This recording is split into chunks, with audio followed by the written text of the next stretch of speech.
اچھا یہ بڑا لوگ کہتے ہیں کہ جی فلاں بندہ بڑا انٹیلیجنٹ تھا، اللہ نے اس کو دین کی طرف، اگر وہ اتنا انٹیلیجنٹ تھا تو وہ دین کی طرف کیوں نہیں آیا؟ کیا اس کو دین سمجھ نہیں آیا؟ دین اگر اتنا آسان ہے، سیدھی سی بات ہے کہ قرآن مجید میں اللہ تعالیٰ کا وعدہ ہے والذین جاہدوا فینا لنہدینہم سبلنا، جس بندے نے واقعی ہمارے معاملے میں سنسیئرلی محنت کی، علی بھائی والی بات ہے، سنسیئرٹی ہوئی نا،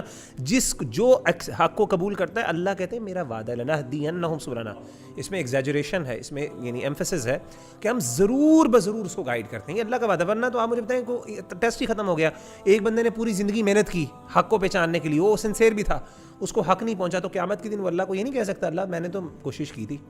اس کے بعد تو ایکسکیوز آ گیا، تو اللہ کہتے ہیں اللہ نے دنیا میں بھیجا ہی ایکسکیوز ختم کرنے کے لیے، ورنہ تو اللہ کو تو پہلے بھی پتہ ہے کہ اس کا اینڈ کیا ہونا ہے۔ اسی لیے وہ علماء کہتے ہیں کہ جو حضرت خضر علیہ السلام کا جو واقعہ تھا نا، کہ وہ بچے کو کیوں انہوں نے قتل کر دیا، اور وہ کہتے ہیں جی حالانکہ تو ابھی تو اس نے گناہ کیا ہی نہیں تھا، تو علماء کہتے ہیں کہ اللہ کے پاس جسٹ رائٹ ہے، اللہ کا علم اتنا کامل ہے کہ اگر وہ بڑا ہوتا اس نے یہ کرنا تھا تو اللہ کے پاس ایگزیکٹلی رائٹ ہے کہ وہ یہ کر سکتا ہے، لیکن اللہ کرتے نہیں ہیں، کیونکہ اللہ تعالیٰ نے انسان کو بھی اپنا جو ہے نا جسٹس کو باور کرانا ہے، اور اللہ تو دنیا میں بھیجا اسی لیے تاکہ وہ اس پروسیس کو گزرے اور اللہ کی جو تقدیر ہے اس کی طرف، وہ کہتے ہیں نا ہم تقدیر سے نکل کے تقدیر کی طرف ہی جاتے ہیں۔ اللہ کی نالج کی پرفیکشن اتنی زبردست ہے، مطلب مثال کے طور پہ بڑی سمپل سی بات ہے، ایک بندہ جو ہے وہ اگر ڈس آنیسٹ ہے اپنی کسی معاملے میں،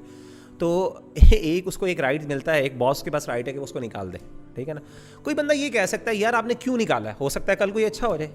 مطلب کل کو اچھے ہونے کا تو کوئی دلیل کسی کے پاس نہیں ہے نا۔ مسئلہ یہ ہوتا ہے کہ اللہ کی نالج اتنی پرفیکٹ ہے کہ اس کا نہ کرنا بھی کرنے کے برابر ہے، یعنی ایک بندے نے عمل نہیں بھی کیا تو وہ ایسے ہی ہے کہ اس نے کیا، کیونکہ اللہ کے ہاں تو وہ بالکل ایسی چیز ہے جیسے فلم ہے۔ اللہ تعالیٰ کا علم جو ہے، یہ دیکھیں علم نالج کسی ایکشن پہ یعنی انفلوئنس نہیں کرتا، ضروری نہیں ہے۔ اس کی عام طور پہ مثال ایسے ہی ہوتی ہے کہ جیسے کہ یعنی وہ ایک ٹیچر ہے نا، وہ ایک اسٹوڈنٹ ہے، وہ جو ہے نا وہ ٹیچر پہلے سے ایک کلاس میں کہتا ہے یار تو پکا فیل ہے، وہ فیل ہو جاتا ہے، وہ کہتا ہے ٹیچر میں آپ کے کہنے کی وجہ سے فیل ہوا،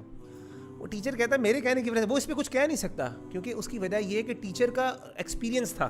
اس نے اپنے تجربے کی بیس پہ کہا کہ یار جو بندہ اس طرح کے کرتوت کرتا ہے نا، میرا تجربہ پوری زندگی میں کہ آج تک وہ پاس نہیں ہوا۔ اچھا ٹیچر پھر بھی غلط ہو سکتا ہے، لیکن اللہ کی نالج پرفیکٹ ہے، تو اللہ نے جب یہ کہہ دیا ہے تو وہ اس لیے نہیں کہا کیونکہ اللہ نے اس کو باؤنڈ کیا ہے، وہ اس نے کرنا ہی تھا، اللہ کو پہلے ہی پتا تھا۔ قرآن مجید میں اللہ تعالیٰ نے خود فرمایا کہ یمحو اللہ ما یشاء ویثبت، اللہ تعالیٰ جس کو چاہتے ہیں وہ مٹا دیتے ہیں، جس کو چاہتے ہیں اللہ تعالیٰ ثابت کر دیتے ہیں۔ اصل میں سوال یہاں سے پیدا ہوا کہ حدیث میں آیا کہ اللہ کے رسول صلی اللہ علیہ وسلم نے فرمایا کہ جو بندہ چاہتا ہے کہ اس کے رزق میں برکت ہو اور اس کی عمر میں برکت ہو، وہ صلہ رحمی کرے، صحیح حدیث ہے۔ سوال یہ پیدا ہوا کہ کیا واقعی عمل کرنے سے عمر بڑھتی ہے یا اچھا اس میں دو علماء کی آ رہا ہے، کچھ علماء نے کہا کہ اس کا مطلب یہ ہے کہ وہ اپنے اس مختصر زندگی میں اتنا زیادہ عمل کرنے کی اللہ توفیق دیتا ہے، وہ ایسے ہی جیسے کہ 100 سالہ اس نے عمل کر دیا، مثلا کچھ علماء کی کنٹریبیوشنز ایسی ہوتی ہیں جو کہ جنریشنز تک چلتی ہیں۔ اور مال میں برکت کا مطلب یہ ہے کہ اللہ اس کے مال میں اتنی برکت ڈال دیتے ہیں کہ وہ مال اس کے لیے مور دین سیٹسفیکٹری ہو جاتا ہے، یعنی ہو جاتا ہے۔ اللہ کے رسول صلی اللہ علیہ وسلم نے فرمایا کہ جب بچہ ماں کے پیٹ میں ہوتا ہے تو فرشتہ آتا ہے، اور فرشتہ آگے اللہ تعالیٰ سے پوچھتا ہے مضغہ علقہ، باقاعدہ پوچھتا ہے، تو اللہ تعالیٰ کہتے ہیں مضغہ بنے، اللہ تعالیٰ کہتے ہیں بنے، پھر وہ کہتے ہیں اچھا علقہ بنے، پورے سٹیپس میں، پھر اللہ تعالیٰ پوچھتا ہے اللہ تعالیٰ اس کا رزق ہے، فمر رزق، اس کا رزق کتنا لکھوں، اللہ تعالیٰ ایک ایک چیز لکھواتے ہیں۔ تو سوال یہ پیدا ہوا کہ اس حدیث میں اور اس حدیث میں کیسے آپ اس کو کنفرم کریں گے؟ تو علماء نے اس کا جواب دیا اصل میں دو طرح کی تقدیریں، ایک تقدیر وہ ہے جو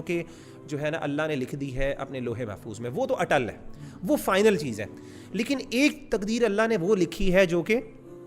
چینج بھی ہو سکتی ہے، وہ فرشتے کے پاس لکھی گئی ہے، وہ جو لکھتا ہے نا اس وقت میں۔ تو علماء کہتے ہیں یمحو اللہ ما یشاء ویثبت میں جو تقدیر کا معاملہ جو اللہ تبدیل کرتے ہیں نا، وہ دعا کی وجہ سے، عمل کی وجہ سے، اس عمل کی وجہ سے وہ والی تقدیر یوز کرتے ہیں، چینج کرتے ہیں جو کہ اللہ نے بنائی، لیکن الٹیمیٹلی اللہ کی پرفیکٹ نالج کے مطابق وہ پتہ ہوتا ہے کہ فائنل الٹیمیٹ کی زندگی وہی ہوگی۔ تو کہنے کا مطلب ہے کہ یہ پورا والا تقدیر کا مسئلہ ہے، اور میں آپ کو یہ بھی بتاؤں ہمارے بھائیوں اور بہنوں کو، مطلب میرا خیال ہے یہ بڑا ضروری ہے، تقدیر کا مسئلہ پوری طرح سمجھ آنا آپ سے ریلیونٹ ہی نہیں ہے، یہ ایک بہت بڑا مسئلہ ہے ہمارے ہاں۔ جب ہم آپ نے فرمایا، بلکہ ہمارے علماء کہتے ہیں کہ جو بندہ یہ کہے، ہمارے کلاسیکل اسکالرز میں مجھے غالباً ابن تیمیہ رحمہ اللہ کی رائے کس کی ہے، وہ کہتے ہیں کوئی بندہ یہ کہہ دینا کہ مجھے تقدیر کے بارے میں صحیح سمجھ میں آ گیا، وہ بندہ جھوٹا ہے۔ تقدیر اللہ کی قدرت ہے، اللہ کی قدرت کو آپ کنسیپچولائز ایک حد سے زیادہ کر ہی نہیں سکتے، اسی لیے اللہ کے رسول صلی اللہ علیہ وسلم بھی ایسا جواب دیتے تھے جو عام بندے کو سمجھ آ جائے، لیکن وہ جواب اگر آپ کہیں گے وہ اس طرح کا جواب تھا کہ وہ تقدیر کی حقیقت بیان کر دے، اللہ کی صفات کی حقیقت بیان کر دے، وہ ایسا نہیں تھا۔ صحابی نے پوچھا نا کہ ہم عمل کیوں کریں، اللہ کے رسول نے کہا تمہیں پتہ ہے تمہارے بارے میں کیا لکھا گیا، بات ہی ختم، یعنی یہ جواب نہیں دیا، سمجھایا نہیں مسئلہ، اللہ کے رسول نے کہا تمہیں پتہ ہے نہیں ہے پتہ، تو پھر تم عمل کرو بس۔